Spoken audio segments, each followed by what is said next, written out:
Bueno, buenos días a todas y todos. Gracias por su puntualidad. Soy Alejandra Abrán, consultora del Programa Interamericano de Participación Infantil y Adolescente del Instituto Interamericano del Niño, la Niña y Adolescentes. En este webinar tendremos interpretación simultánea en lengua de señas internacional con el apoyo de Poarandu, lo cual debemos celebrar también al ser la Semana de las Personas con Discapacidad Auditiva. Entonces, les agradecemos mucho por estar acá también. Bueno, el instituto, como organismo especializado de la Organización de Estados Americanos en materia de niñez y adolescencia, les agradecemos la participación a los panelistas, a César y a Rosángela, y claramente a nuestra directora por estar en este espacio, también a todas las personas que se han conectado el día de hoy. Este webinar hace parte de uno de los conversatorios virtuales y abiertos al público sobre diversas temáticas relacionadas con los derechos de la infancia y adolescencia que se vienen organizando cada año para conmemorar el natalicio del Dr. Luis Morquio.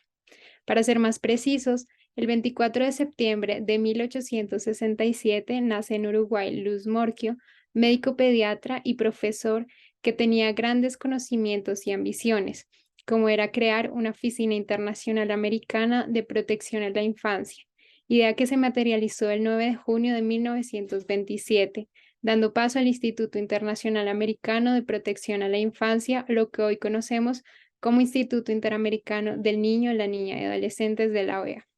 Así que en este contexto de celebración de 156 años del natalicio del Dr. Morquio, o también conocido como el Gran Papá del Niño Americano, y en honor a su legado y espíritu organizador, al poner en marcha distintas instituciones que hoy por hoy salvaguardan los derechos de la infancia, adolescencia y sus familias, y que a su vez abrió caminos a la agenda política para debatir y trabajar en pro de la protección de los niños, niñas y adolescentes de nuestra región.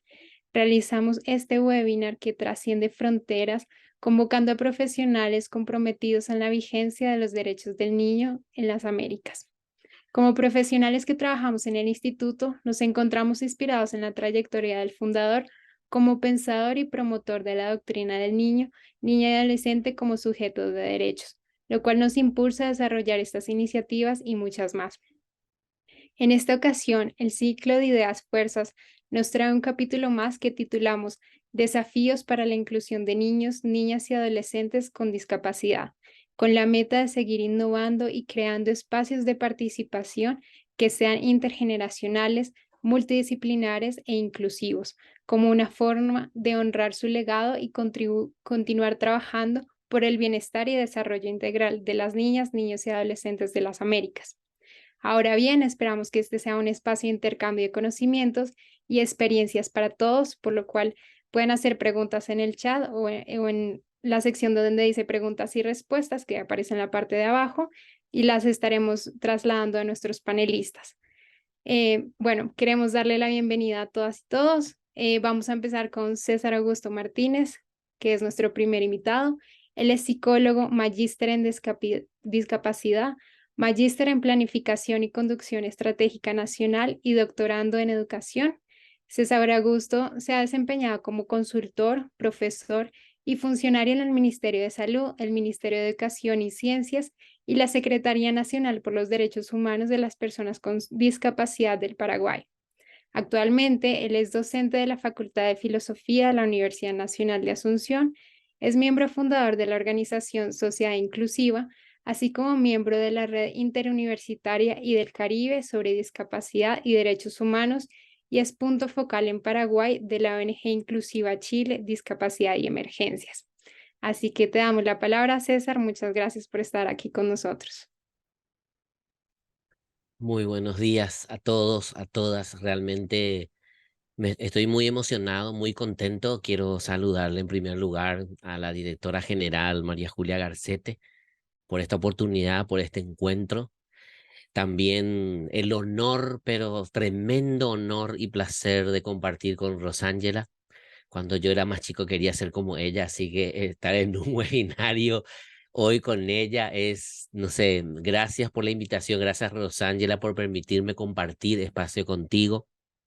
Quiero recordarle también a la compañera Ana Barrera, una pronta recuperación a Ana Barrera, porque preparó todo, la que enviaba tal cosa, y bueno, hoy por esas circunstancias de la vida no puede estar, entonces, pero también agradecerle también a Alejandra Brana, a todo el equipo del instituto, realmente tremendo webinario, cómo comenzar y desearle lo mejor a María Julia, que yo sé que estaba en su programa el tema de inclusión, entonces todo el apoyo de donde estemos, ¿verdad? El lugar que nos toque, muy pronto ya se van a enterar otros lugares, ¿verdad? Donde voy a estar.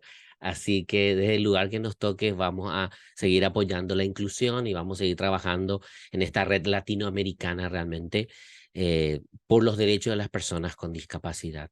Bueno, ahora yo voy a comenzar mi cronómetro porque me dijeron que tengo 20 minutos, así que el saludo creo que voy a ver si me permiten compartir y celebro también el tema, ¿verdad? Era desafíos para la inclusión de niñas, niños y adolescentes con discapacidad y ideas fuerza. O sea, entonces, y eso vamos a hacerlo esta mañana conmigo. Quiero aprovechar estos 20 minutos con unas ideas fuerza.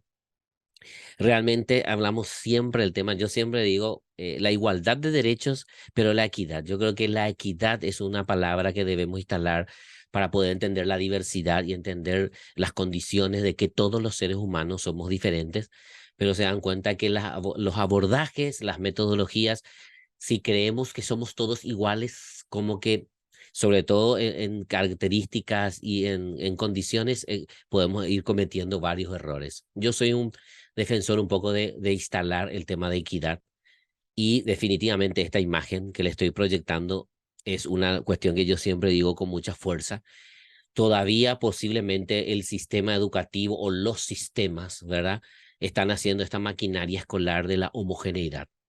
Definitivamente creemos que las personas entran diferentes, los niños entran, son diferentes, pero el sistema como que, este es el dibujo de Francesco Tonucci que me encanta, ¿verdad? El tema del frato con el título La maquinaria escolar, ¿verdad? Los materiales, los recursos, las técnicas, nuestros abordajes, todo como que está centrado en que el niño tiene que salir con un formato. Y el que no sale con un formato, parece muy fuerte esta imagen, lo desechamos. Y hay muchas formas de desechar, de excluir, de dejarle de lado, etcétera. Entonces, como que no sirve. Y yo decía el tema de pasar un poco del respeto a la diversidad a la palabra valorar la diversidad. Yo creo que ya en este siglo tenemos que entrar con mucha fuerza en el tema, en el 2023, el tema de la valoración de la diversidad, de esa particularidad, que es otra palabra que me gusta a mí. Cada ser humano tiene una particularidad que debe ser valorada. Entonces, si tenemos en cuenta esa equidad, la equidad es parte de los cimientos sobre los cuales se forja la educación de calidad. Definitivamente no podemos hablar en educación o en cualquier ámbito el tema de calidad si no hablamos de equidad. Y la equidad educativa se define como la toma de decisiones estratégicamente basadas en los principios de equidad, que incluye proporcionar una variedad de recursos, modelos, programas, estrategias educativas de acuerdo a las necesidades de los estudiantes que no son las mismas para todos los estudiantes.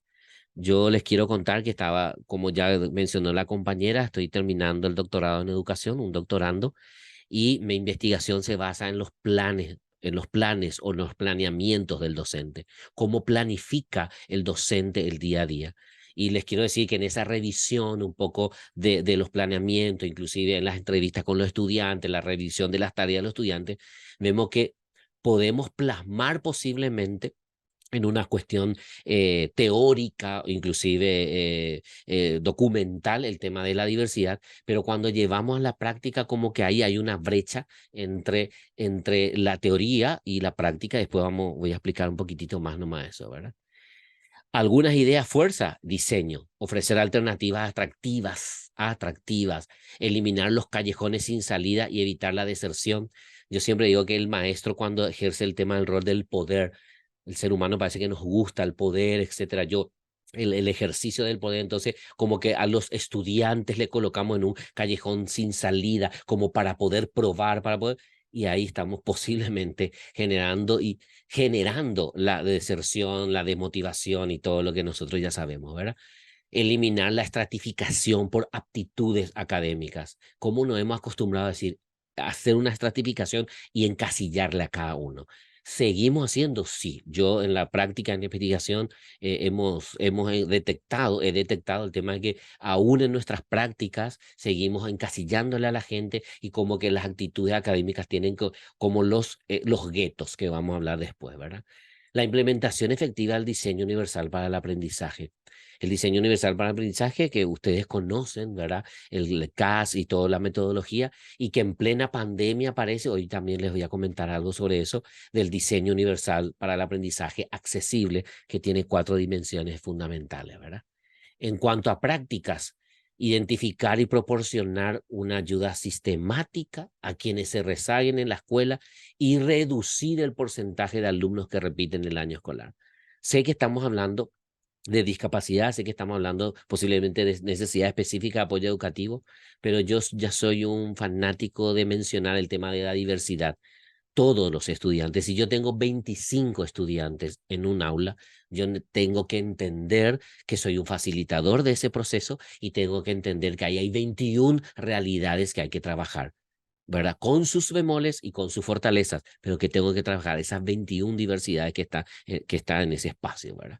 Afianzar los vínculos entre la escuela y la familia, ¿verdad? Ayudando a los padres. Y acá yo coloqué una palabra interesante porque hay investigaciones también, ya tenemos, hay literatura al respecto sobre lo que implicó, por ejemplo, el tema de la pandemia, el llevar las tareas o llevar para que los padres acompañen el proceso, etcétera. Y hemos detectado, y sobre todo en yo creo que en países como Paraguay y otros países de la región, donde estamos en vías de desarrollo, donde tenemos, por ejemplo, el 50% de la población en pobreza y el 25% un poco más en extrema pobreza, el tema de la oportunidad que no tuvieron los padres para llegar a un estudio, para llegar a unas cuestiones de nivel superior. Entonces ahí se vio comprometido el tema de que tenemos que trabajar con las familias y no creer que las familias ya saben todo, que por eso hoy se instala de vuelta la idea de la escuela para padres, acompañar a los padres con discapacidad y sin discapacidad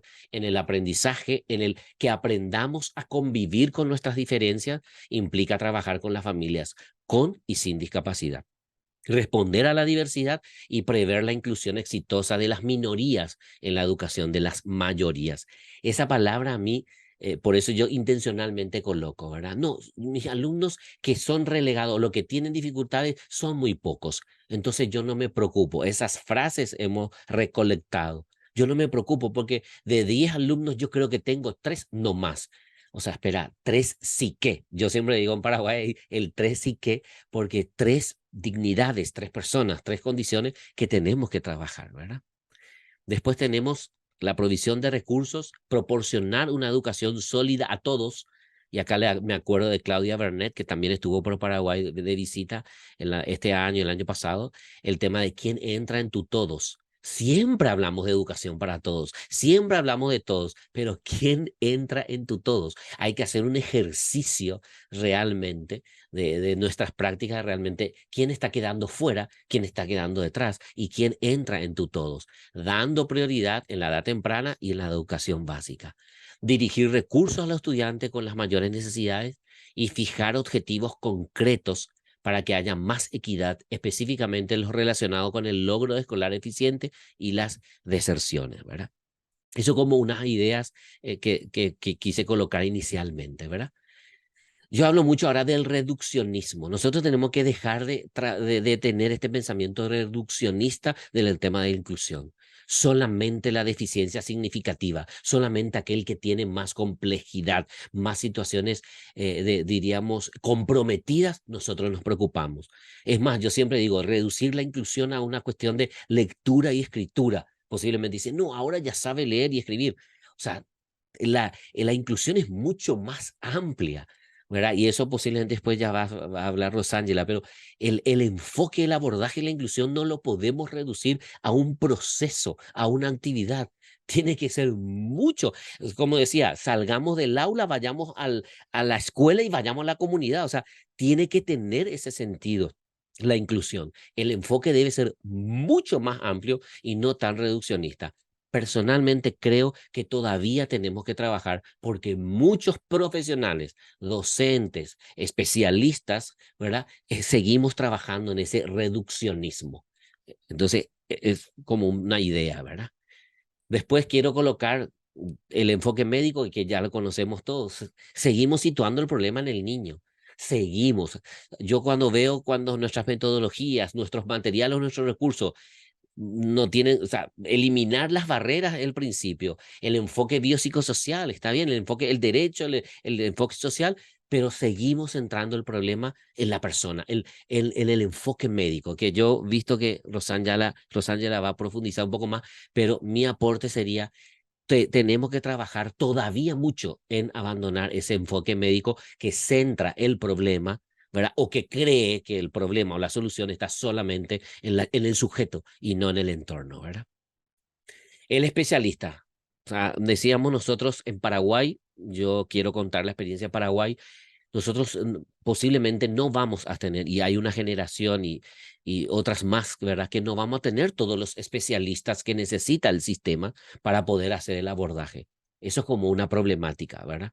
Y como otra problemática es que en Paraguay nosotros tenemos una frase en guaraní que dice el pa'ijeima, que significa que el sacerdote ya dijo, el sacerdote, el chamán, el que tiene autoridad ya lo dijo. O sea, si un especialista te dice, difícilmente tu hijo o tu niño o la niña va a poder aprender esto, o difícilmente, no, no lo digas esto porque ya no lo va a lograr. O sea, si el especialista te dice eso, uno dice, bueno, el especialista lo dijo. Entonces hay que hacer una revisión también de ese especialista cuando das ese mensaje divino.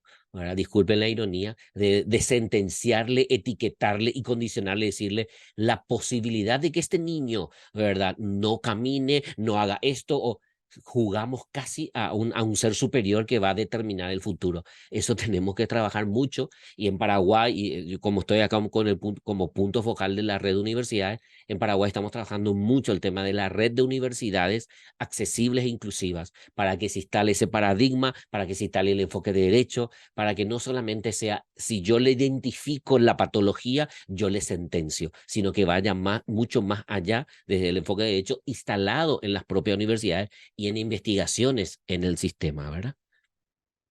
Las perspectivas de gueto. Esta investigación, en las últimas que hicimos, nosotros pensábamos que ya no hay como esa perspectiva. Yo quiero alertar un poco y como una mala noticia, los últimos meses en el cargo anterior que yo estaba ejerciendo, encontré sorpresivamente que hay padres que quieren volver a esa perspectiva de gueto. Hay familias que quieren volver a esa perspectiva de gueto. Yo quiero lo mejor para mi hijo y no desde una inclusión. Yo quiero lo mejor para mi hijo, pero ¿por qué no lo ponemos todos juntos? ¿Por qué no lo separamos?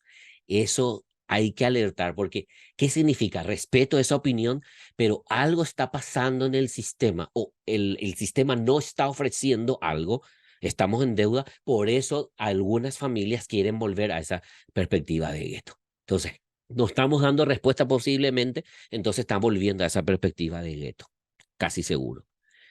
A ver, quiero adelantarme más. Y después tenemos la figura del docente, ¿verdad? La figura del docente que dice solo es imposible. Claro, siempre se dijo que solo es imposible. Esto es una cuestión de trabajar en redes, pero no me formé para esto, no me capacité, es lo que siempre escuchamos, ¿verdad? Entonces, necesariamente tenemos que repensar los perfiles profesionales y los modelos formativos. Soy un convencido de que ya no hay que hacer más un módulo para educación inclusiva, un curso específico para educación inclusiva, que todos los docentes, sea el de álgebra, el de química, todos en su formación, durante toda su formación, tengan el abordaje de diseño universal para el aprendizaje, el abordaje de inclusión, o sea, la diversidad instalada como una práctica docente, no que me voy o no a dedicar a trabajar con chicos especiales, estoy ironizando, ¿verdad? O con chicos con una condición particular. Entonces, nuestros perfiles profesionales y los modelos formativos tenemos que repensarlo. Instalar las buenas prácticas y las redes de apoyo entre colegas. Ver un poco qué está saliendo, qué te resultó.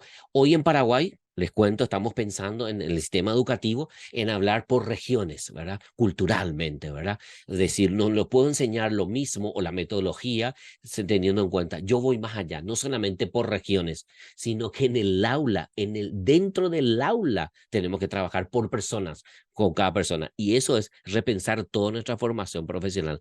No solamente cambiar el chip, sino cambiar el software. El software de nuestra formación docente tiene que cambiar, ¿verdad? Y el tema de la familia, como ya mencioné, pero quiero hacer un refuerzo. Claro que existen familias todavía que creen que se contagia, que se va a atrasar, ¿verdad? Que tenemos que pasar, como yo dije, del respeto a la valoración de la diferencia. Y otra cosa, yo coloco frases célebres aquí, o sea, digo yo, frases que a mí me gusta todos los días. Seguimos hablando del lento. Mira, qué lento escribe, ¿eh? Qué lento. Le digo, no existe el lento. Existe su proceso, existe su ritmo. Él tiene ese ritmo, no es lento. ¿Lento comparado a quién? Basta de compararle al otro. Es que yo siempre digo, a mí me encanta nadar, ¿verdad? Pero yo no voy, yo soy lentísimo, ironizando, comparado con el campeón nacional o el campeón olímpico de natación.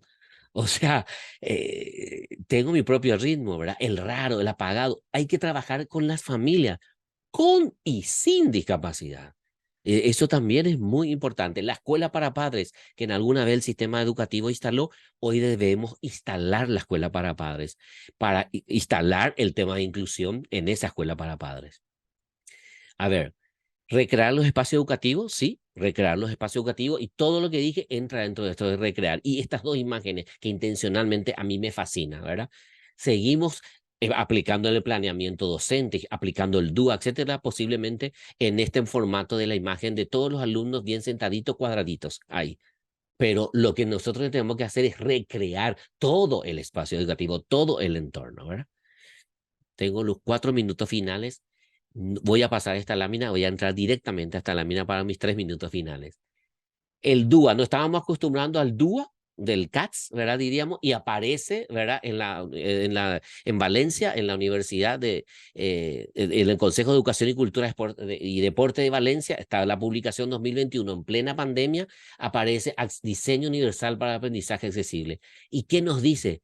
4 elementos básicos por lo menos tenemos que tener para hablar de accesibilidad. La accesibilidad física, la accesibilidad cognitiva, la sensorial y la emocional. Es lo que plantean estos docentes. Este material les invito, pueden descargarlo, está accesible en internet. Ustedes creen que van a leer una página, un material de 200 páginas, pero como es en formato accesible, tienen los links para conectarse, terminan leyendo casi 600 libros. Les invito.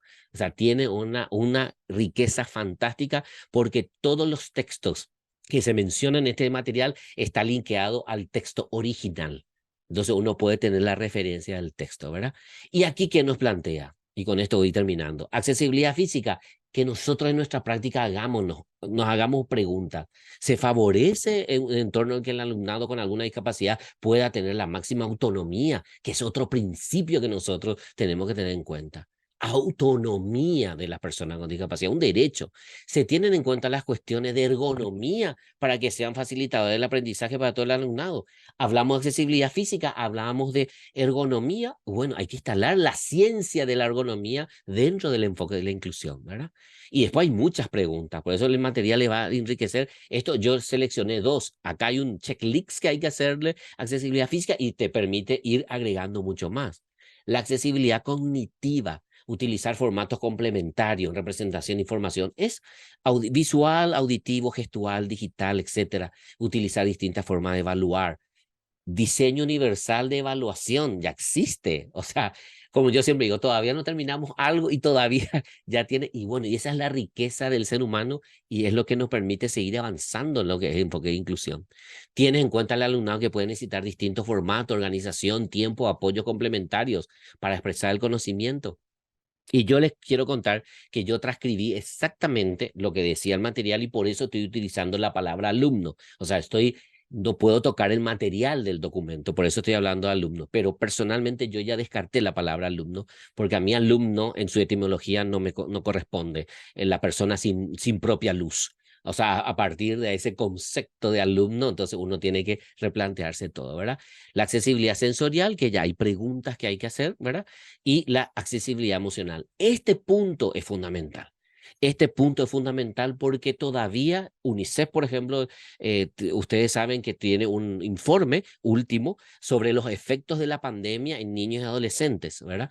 O sea, hay un efecto, yo no, ni me imagino lo que va a ser el impacto si medimos el impacto a 4 o 5 años del confinamiento de los 2 años, pero ya tenemos un estudio de, creo que de 5.000 o 7.000 estudiantes, ¿verdad? De UNICEF, que habla de todo este impacto emocional, el efecto emocional que implicó el tema de la pandemia. Si nosotros creemos que la pandemia, ahora estamos como que no pasó nada estos 2 años, estamos equivocados. Y a los resultados me refiero. O sea, hay varios indicadores que nos tienen que decir cómo se siente el estudiante, competente, acogido, la seguridad, ¿verdad? Que tenga tu clase algún alumno con historia de fracaso escolar, cómo nosotros abordamos al diseñar nuestras actividades, etcétera, que tenemos que tener en cuenta. Y bueno, creo que 7 segundos me faltó para los 20, así que llegué en tiempo justito. Muchísimas gracias y esas son las ideas, fuerzas que les dejo por hoy. Gracias. Muchas gracias, César. No, no te pasaste ni un segundo, así que no hay problema. Bueno, agradecemos tu presentación tan completa y estas preguntas que nos dejas para evaluar nuestro trabajo y nuestro entorno también. Creo que todos nos llevamos saberes muy valiosos de tu presentación, como es el principio de la equidad, el valor de la diversidad, dejar de encasillar y trabajar en esos entornos que nos mencionas como sujetos. También creo que son áreas que debemos reforzar y todos debemos apostar por el diseño universal de aprendizaje. Desde el instituto creo que también estamos trabajando en ello y buscamos que nuestras redes sean más inclusivas para todas las niñas, niños y adolescentes de las Américas. Les quiero recordar a todos los que nos acompañan el día de hoy que en la parte inferior pueden encontrar la sección de preguntas y respuestas. Ahí pueden ir anotando sus comentarios, sus preguntas que al final vamos a trasladar a nuestros panelistas. Bueno, ahora le quiero dar paso a nuestra siguiente panelista, a Rosángela Berman Bieler. Ella es periodista, editora y defensora de los derechos de las personas con discapacidad. Fundó el primer centro de vida independiente en Brasil en la década de los 80. También es fundadora y presidenta del Instituto Interamericano sobre Discapacidad y Desarrollo Inclusivo, una ONG creada para promover el empoderamiento y participación social, económica y política en la región de América Latina y el Caribe y en países africanos de habla portuguesa. Rosángela ha trabajado como consultora para el Banco Interamericano de Desarrollo, el Banco Mundial y varias agencias de la ONU, enfocándose en discapacidad, desarrollo inclusivo y alivio de la pobreza en América Latina, el Caribe y África. Uno de sus logros más notables es ayudar a desarrollar la Convención sobre los Derechos de las Personas con Discapacidad. Y Rosángela desde 2011 es asesora principal sobre niños con discapacidad en UNICEF. Adelante, Rosángela, gracias por estar acá. Muchas gracias por la presentación. Ahora ya no soy más líder global de UNICEF en discapacidad. Acabo de retirarme hace pocos meses, pero todavía UNICEF es mi casa y voy a usar varios recursos de la organización que desarrollamos juntos. Así que primeramente quería realmente agradecer muchísimo la invitación.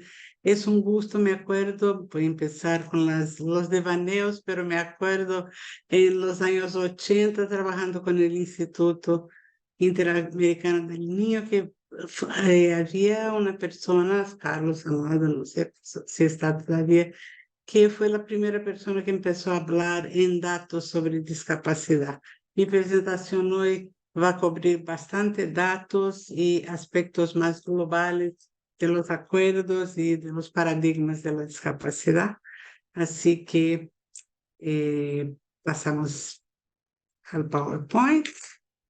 Muchas gracias otra vez. María Julia, un gusto verle ahí en el instituto en esta función.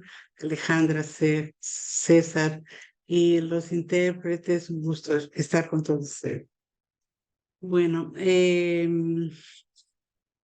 fue muy bueno escuchar la presentación brillante de César, trayendo realmente ideas y conceptos fundamentales. Voy a ampliar eso un poco para más allá de la educación.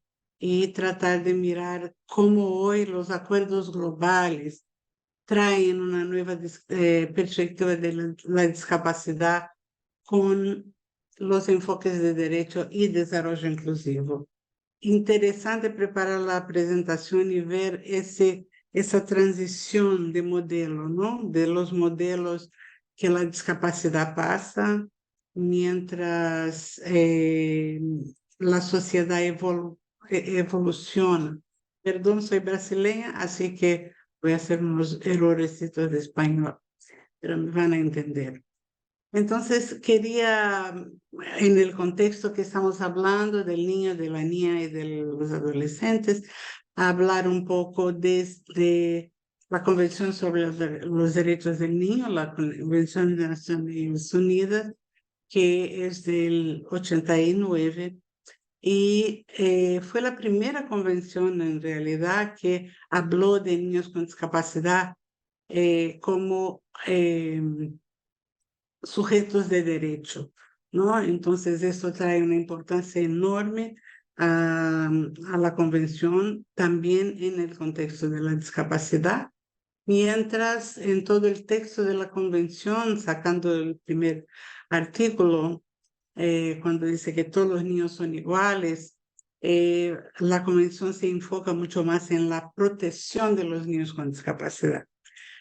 17 años después, se adopta la Convención por los Derechos de las Personas con Discapacidad, que absorbe todo el contexto que se da al niño en la Convención de los Derechos del Niño y lo transporta para el contexto de la discapacidad. Y en ese sentido, déjame bajar acá, en ese sentido, perdón, empieza a enfocarse en la superación del modelo médico, que César habló muy bien, que es un modelo no necesariamente médico, pero de un modelo de la etiqueta de las personas con discapacidad y de ver las personas con discapacidad con primero la discapacidad y después sí se puede ver la persona. Hoy llamamos el modelo capacitista también, ¿no? Es la palabra que se usa en Brasil.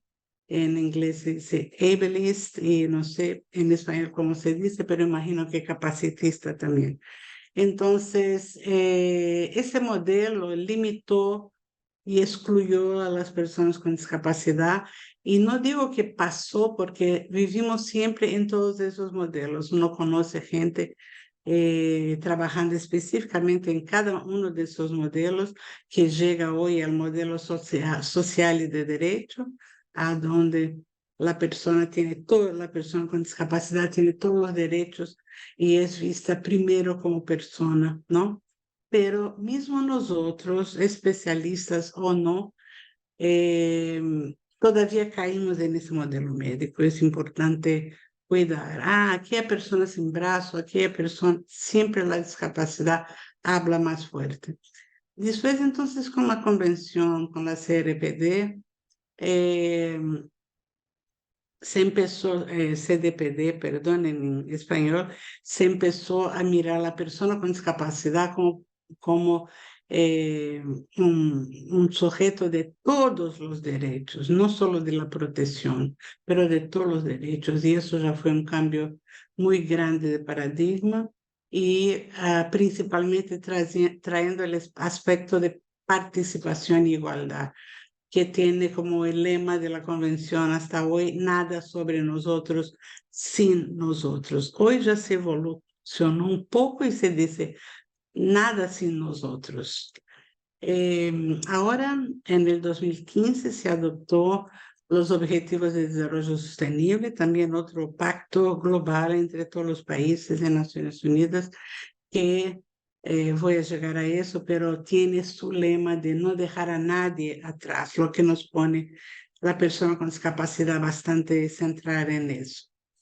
Estos nuevos paradigmas, no voy a pasar por todo lo de ese slide, pero quiero decir que algo muy importante pasó con los comités de la CDPD y de la CDN recientemente, que fue armonizar exatamente esa lacuna que se creó con los cambios de paradigma entre una convención y la otra en el contexto de niñez con discapacidad.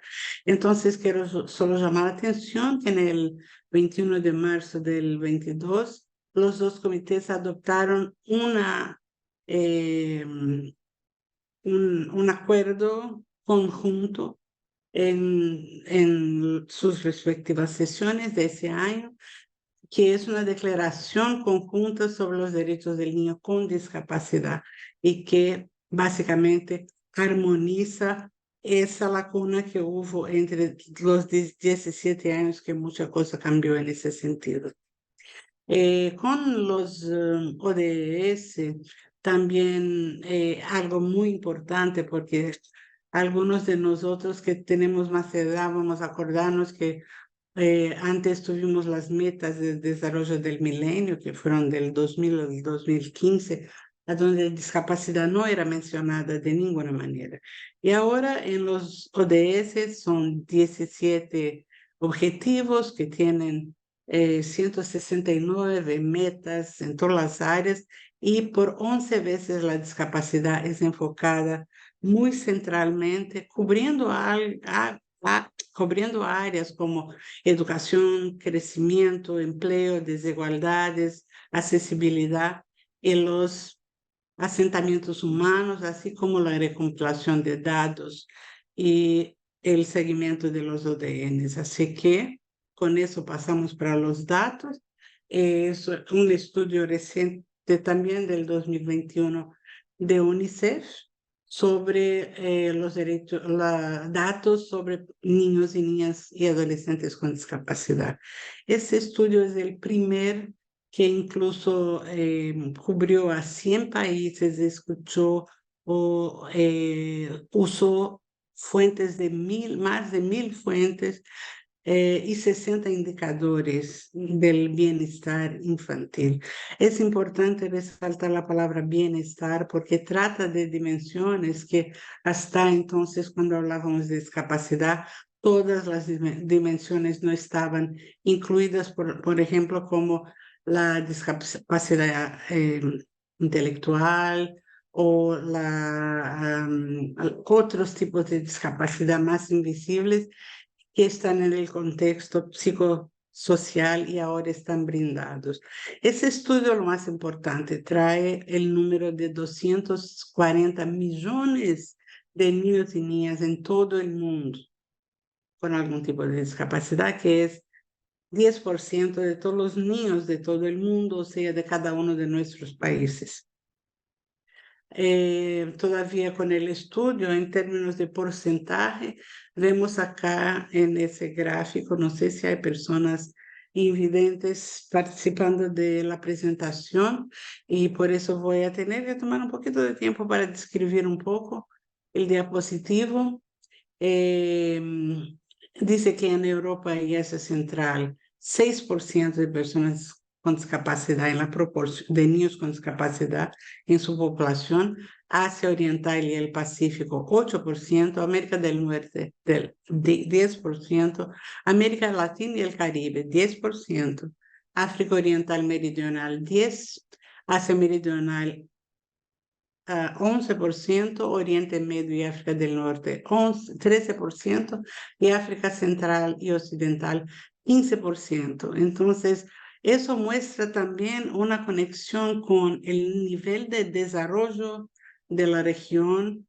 Claro que ya sabemos que la pobreza aumenta la discapacidad y la discapacidad aumenta la pobreza en un círculo vicioso.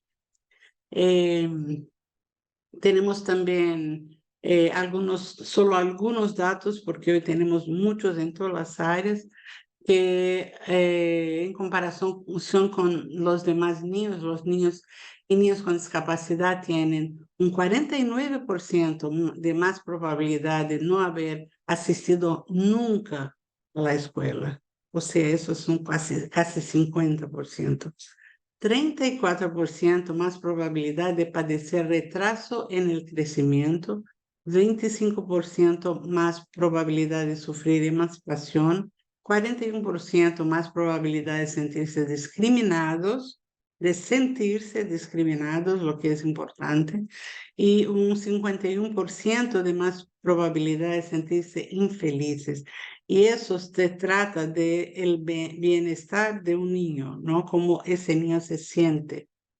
La proporción de niños con discapacidad varía significantemente en América Latina. Hay algunos países, eso fue baseado en MIX, que es una herramienta de UNICEF de colecta de datos, que tenemos, por ejemplo, en Costa Rica, 18%, mientras vamos bajando por Guyana 15%, Honduras 14%, Argentina 11%, República Dominicana 10%, México 8%, Cuba 8%, Turks and Caicos Island, no sé cómo se llama en español, 6%, y Suriname 5%.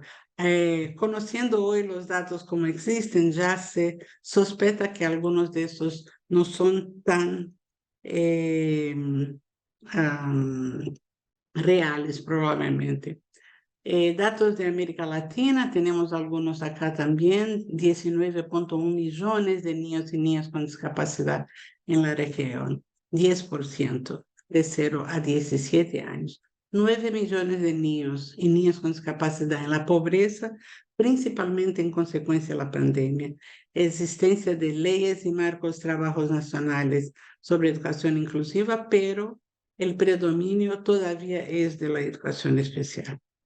Entonces, 47% más que abandonan la escuela, 49% más probable que nunca hayan asistido a la escuela, igual a los datos globales, 42% menos probables que posuan habilidades básicas de lectura y aritmética, acceso limitado al aprendizaje, incluso remoto, de calidad, 24% menos probable que reciba estimulación precoz, temprana, y cuidados receptivos. El acceso a la estimulación temprana generalmente en la mayoría de los países del mundo no existe para niños con discapacidad, y eso ya retrasa su proceso de desarrollo y bienestar significantemente. Del conocimiento a la acción, que es fundamental, porque siempre queremos datos, no necesitamos datos si no vamos a hacer nada, ¿no? Pero ahora tenemos la obligación, porque pedimos datos, ahora tenemos la obligación de actuar, eliminar las barreras y brindar apoyo y cuidados a los niños, niñas y adolescentes con discapacidad. Algunas sugerencias: prevención de los prejuicios, la discriminación, el trato negligente y la violencia contra los niños y niñas con discapacidad, y la promoción de la diversidad y la inclusión. La discriminación, el estigma y el capacitismo, como dijimos antes, son los mayores elementos de exclusión global que existen en todos los países en el mismo nivel, y si no tratamos de eso, podemos cambiar leyes y mudar estrategias y no vamos a conseguir acabar con el capacitismo y la exclusión. Mejora de infraestructura, servicios, programas, lugares de trabajo y plataformas de coordinación que tengan en cuenta la discapacidad. También el acceso a servicios comunitarios de atención y apoyo, tanto a nivel sectorial como intersectorial, que vamos a hablar más adelante sobre eso, muy importante. Acceso a tecnologías de apoyo como sillas de ruedas, audífonos o lentes y servicios relacionados. Me acuerdo de César hablando de ergonomía, y la ergonomía de la discapacidad incluye siempre las tecnologías asistivas, ¿no? Medidas de inclusión de la discapacidad en contextos humanitarios, frágiles y de emergencia, así como en todo el espectro humanitario de consolidación de la paz y del desarrollo. Ahora con el cambio climático, eso se ve tan explícitamente. y los niños, niñas y adolescentes con discapacidad son unos de los grupos más vulnerables en ese proceso. Participación plena y efectiva de las personas con discapacidad, nada sobre nosotros sin nosotros.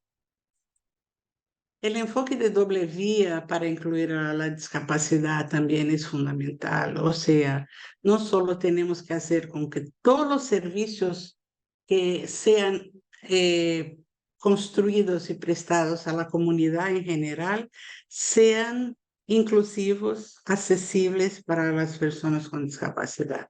Al mismo tiempo, hay necesidad de intervenciones específicas que son, por ejemplo, las tecnologías asistivas y de apoyo, como las rampas, o sea, para hacer servicios inclusivos en la comunidad, intervenciones específicas van siempre a ser necesarias.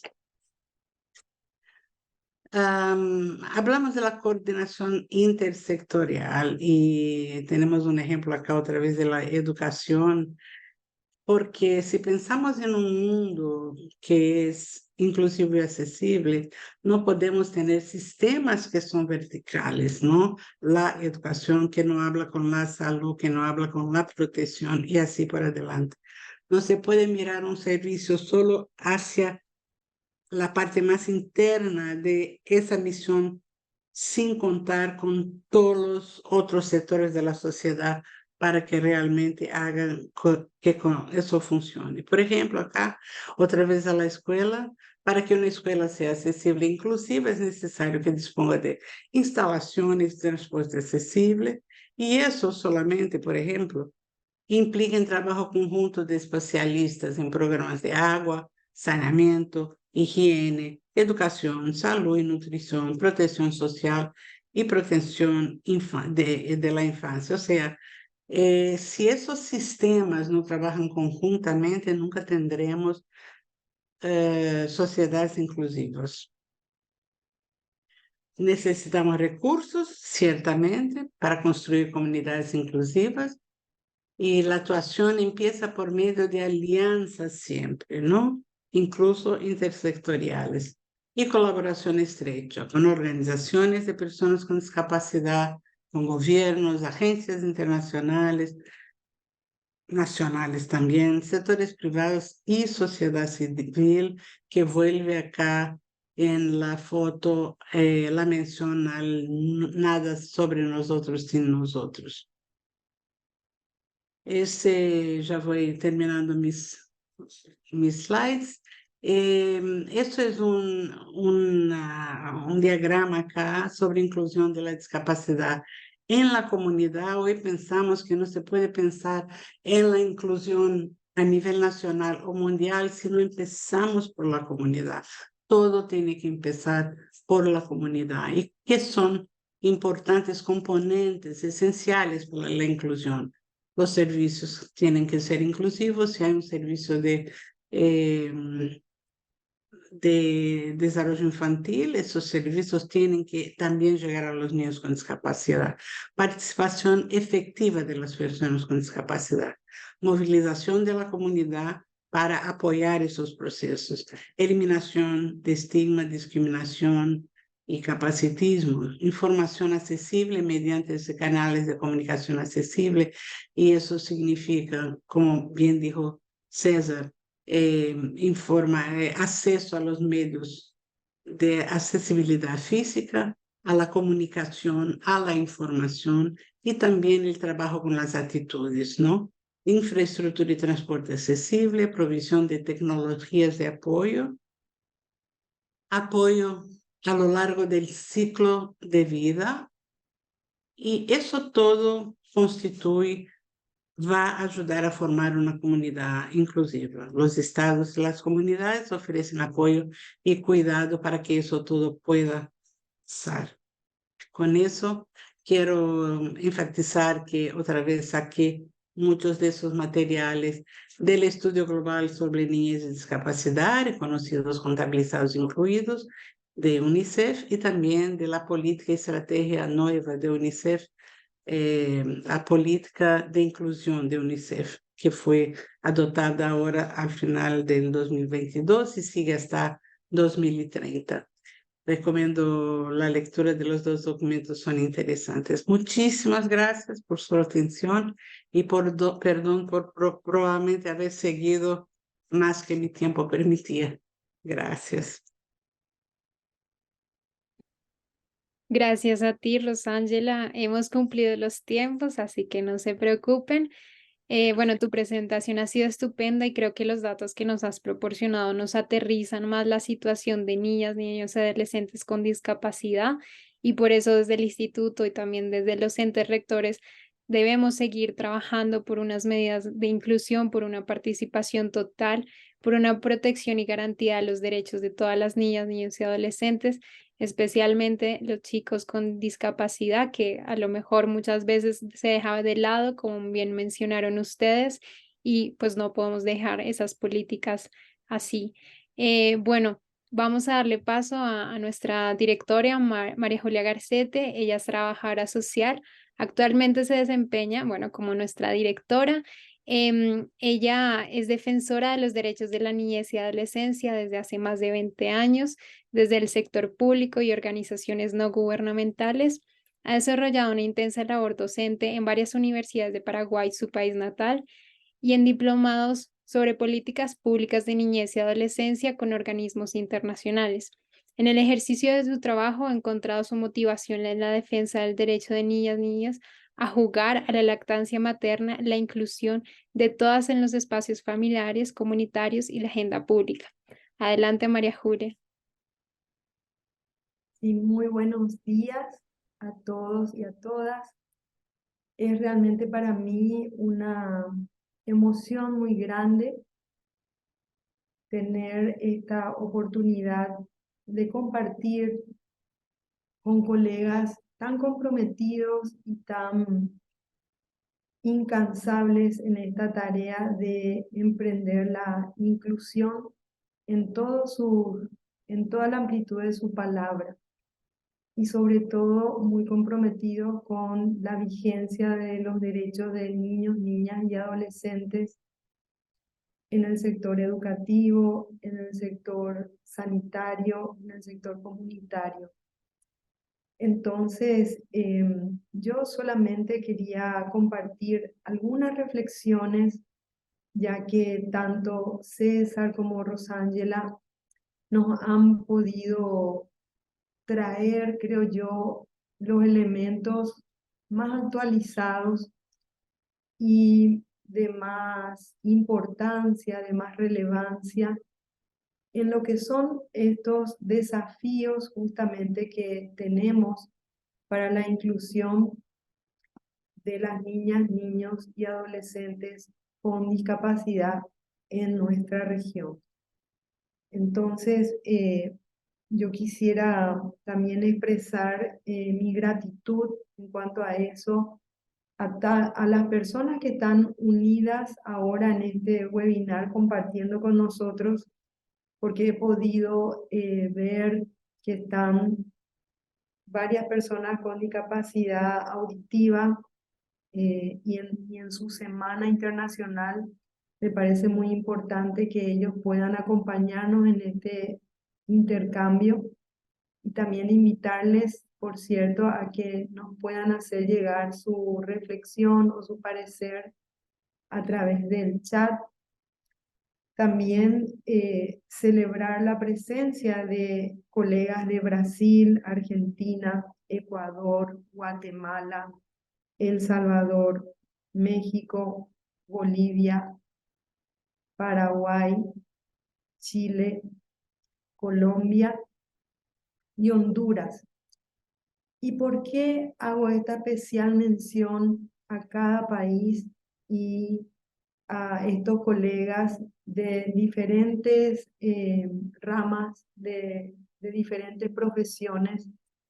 Porque creo que esa es una de las riquezas mayores que tiene nuestra región y a la vez su mayor desafío.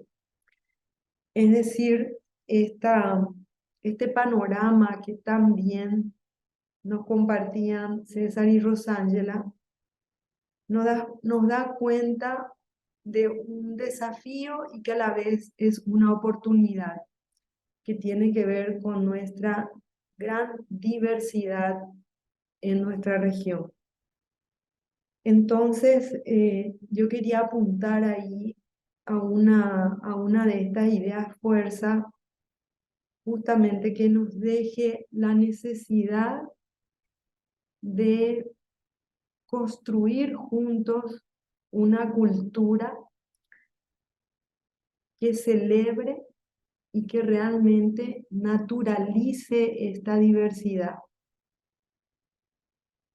Que nosotros podamos ver no una dificultad o no una barrera,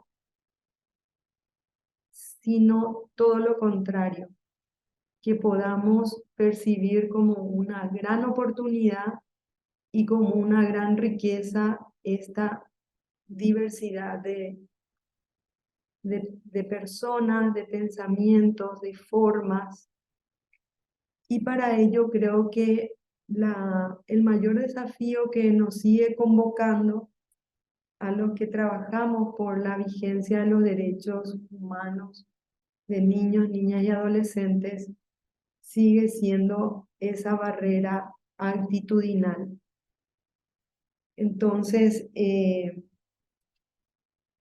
quizás ahí esa construcción de esa cultura más inclusiva y que valore la diversidad tenga la primera tarea de bajar esas barreras actitudinales, el poder vernos de manera horizontal como seres humanos y poder establecer realmente diálogos entre nuestros saberes, entre nuestras generaciones y poder realmente trascender esto que nos hablaban César y Rosángela, de un enfoque médico, de un enfoque especialista y de un enfoque finalmente que es discriminativo, que pone énfasis en las cosas que nos separan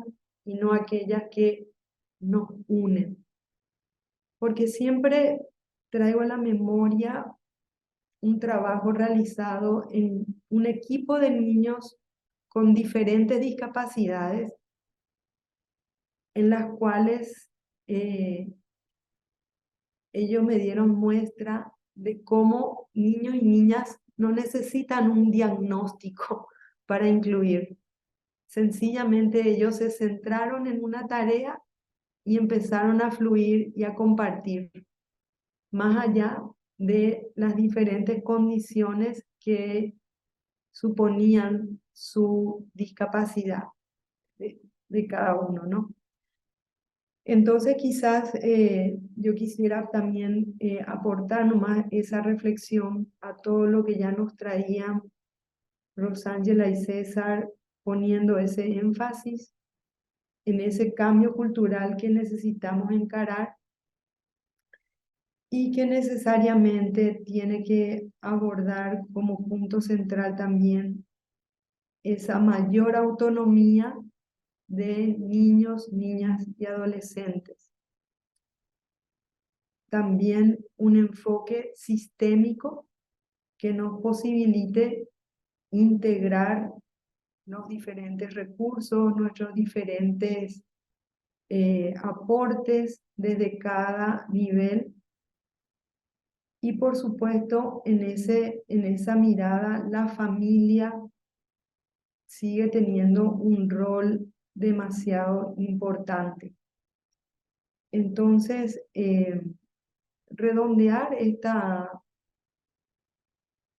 reflexión pensando en este diseño universal de los aprendizajes de los cuales nos hablaba César y estos grandes principios que continuamente los colectivos de personas con discapacidad nos traen, ¿verdad? De no dejar a nadie atrás y sobre todo de no trabajar ningún tema sin la participación transversal de niños, niñas y adolescentes. Entonces, por ahí van, digamos, las reflexiones que quería compartir desde lo que es el trabajo del Instituto Interamericano del Niño, Niña, Adolescentes. Es un compromiso continuo que nosotros estamos llevando de aumentar realmente nuestra presencia y también el incorporar a grandes aliados para poder llegar y visibilizar también a la infancia con discapacidad. El instituto viene realizando muchos esfuerzos ya de muchos años para posicionar la inclusión de sectores de niños históricamente, digamos, invisibilizados, como son los niños afrodescendientes, los niños de pueblos originarios, los niños en situación de violencia, en situación de encierro, en situación también de movilidad humana sin acompañamiento familiar y como varias infancias, digamos. Pero por sobre todo en este nuevo periodo desde esta dirección general que me toca asumir, queremos ir teniendo esa mayor aproximación también a los colectivos de niños, niñas y adolescentes con discapacidad. Y como bien lo colocaban Rosángela y César, sabemos que ahí no podemos solos, que tenemos que entramarnos y formar parte de esa red de grandes aliados que tenemos como los profesionales que van, digamos, haciendo su investigación y su especialización también en los temas de niñez con discapacidad. Entonces, por ahí quiero dejar esta reflexión final un poco y reiterar el compromiso del instituto de seguir caminando estos senderos, digamos, de mayor inclusión y que podamos incorporar también a grandes aliados como son ustedes, Rosángela, César o Arandú, que nos acompaña también hoy desde la interpretación de lenguas de señas, y otras más instituciones que de seguro tenemos como meta esta mayor vigencia de derechos para niños, niñas y adolescentes en nuestra región. Bien, entonces con estas palabras de agradecimiento quiero pasarle nuevamente a Alejandra Bram, que nos va a estar compartiendo las preguntas que tenemos en el chat o las reflexiones y también abrir un breve intercambio nuevamente con César y Rosángela. Gracias, María Julia, por tus palabras. Creo que estamos de acuerdo en que debemos seguir trabajando en red y así lograremos más inclusión y más diversidad también en nuestros, no solo en nuestros equipos, sino en nuestros grupos y redes de niñas, niños y adolescentes de las Américas. Bueno, en el chat tenemos tanto palabras de agradecimientos como preguntas. Tenemos una dirigida a César. Nos están preguntando que si consideras que la calidad de la educación puede ser la misma tanto para la educación pública como privada, hablando en términos de equidad. No, yo creo que debe ser igual, o sea, para mí. O sea, tanto público como privada, con el espacio geográfico que ocupen, zona urbana, rural, debería ser, si hablamos de equidad, debería ser igual, ¿verdad? O sea, deberíamos, a ver, igual me hace ruido, ustedes saben, debería ser equitativo. Entonces, el darle lo que realmente necesita la región o el niño, ¿verdad? Pero siempre con calidad. Gracias, César. Tenemos una pregunta para Rosángela. Dice, ¿se trabaja con vehemencia con padres y cuidadores, así como los educadores?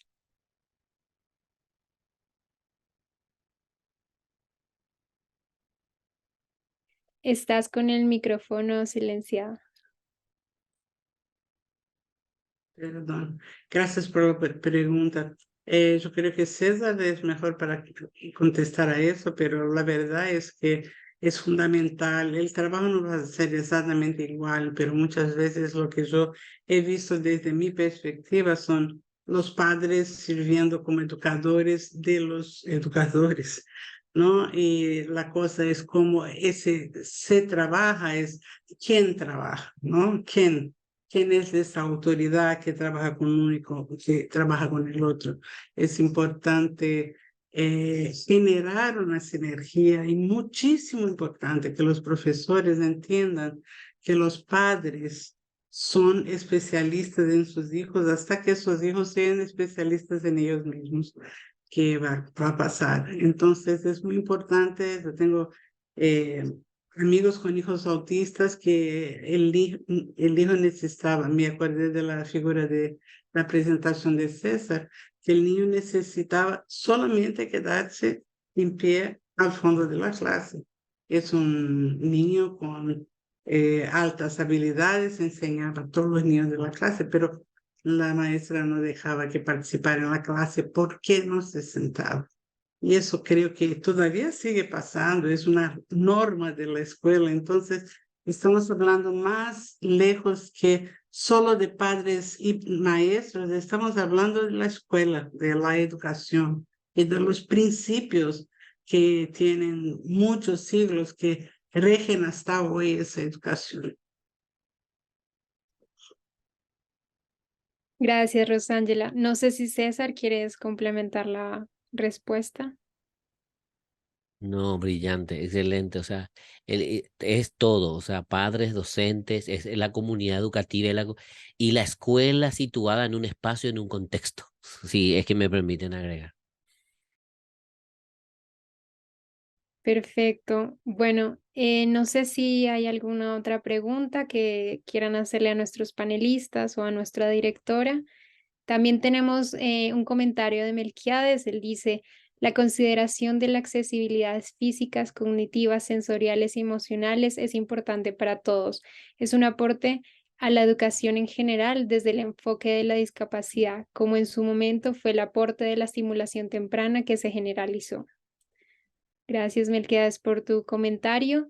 Agradecemos a todos los panelistas, a los panelistas y a los participantes por estar con nosotros el día de hoy. De momento, simplemente tenemos mensajes de felicidades desde Chile, también desde Colombia nos mandan saludos. Desde Argentina también nos mandan saludos y celebran el espacio, este webinar. También por las palabras de César, de la directora. Bueno, más que agradecimientos tenemos en el chat. Entonces, bueno, no me queda más sino agradecerles a todas y todos. También queremos dar unos pequeños anuncios desde el instituto. Como saben, el pasado 23 de septiembre fue el Día Internacional contra la Explotación Sexual y Trata y el instituto relanzó la página del Programa de Cooperación Interamericano para la Prevención y Erradicación de la Explotación Sexual, Tráfico y Trata de Niños, Niñas y Adolescentes. Se las podemos estar enviando por el chat para que la revisen. También esta incluye el Observatorio Interamericano sobre Explotación Sexual, Tráfico y Trata de Niños, Niñas y Adolescentes, donde pueden encontrar información sistematizada sobre la temática y sobre este fenómeno que acarrea. En la lógica que mencionaban Rosángela y César, de nada sobre nosotros sin nosotros, pronto estaremos publicando el cuaderno Coria. Este es un espacio donde encuentran artículos realizados por niñas, niños y adolescentes que pertenecen a la red de corresponsales infantiles del instituto. Allí encontrarán diversas temáticas que preocupan a los adolescentes de nuestra región, así como algunos eventos o entrevistas que ellos han realizado. Eso lo pueden estar viendo a través de nuestras redes sociales en Facebook, Instagram o Twitter.